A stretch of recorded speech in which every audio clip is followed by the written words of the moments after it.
মামা, বাবা একটু বাহিরে যাব একটা জরুরি কাজে। হ্যাঁ, বাবা খুব শীঘ্রই চলে আসবো। বাসায় যেহেতু কেউ নাই, কেউ যদি এসে দরজা নক করে, তুমি দরজা খুলবে না, কেমন?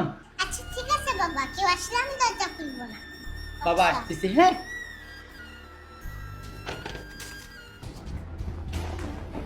তাহলে এই ব্যাপার, এই তো সুযোগ হাতছাড়া করা যাবে না। মামুনি, মামুনি, দেখি আমাকে কে ডাকছে, যে একটু দেখি তো। তোমার পাপা বলছে তোমার জন্য চিপস চকলেট আইসক্রিম নিয়ে আসতে, আমি নিয়ে আসছি মামুনি। আর চিপস চকলেট আমি তো এগুলো অনেক পছন্দ করি, আমি খাবো।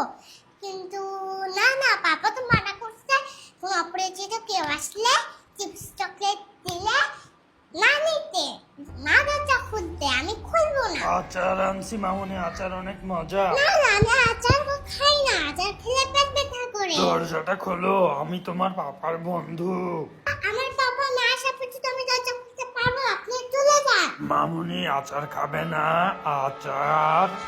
আমি অপরিচিত কাউকে থেকে এগুলো কিছু খাই না, নিই না। আমি দরজা খুলতে পারবো না, প্লিজ আপনি চলে যান। না, এই তো অনেক হুঁশিয়ারি বাচ্চা, এ অনেক সতর্ক, একে কিছুই করা যাবে না।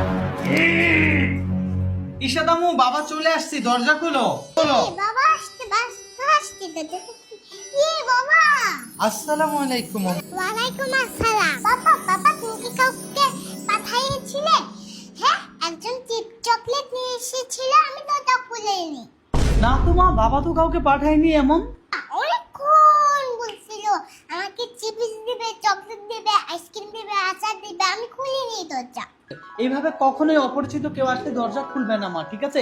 এই নাও তোমার জন্য বাবা কি নিয়ে আসছি দেখো। আলহামদুলিল্লাহ বাবা, আলহামদুলিল্লাহ। বন্ধুরা আপনারা কিন্তু এরকম অপরিচিত কেউ আসলে আপনারা দরজা খুলবেন না, অপরিচিত কেউ কিছু দিলে নেবেন না, আর বেশি লোভ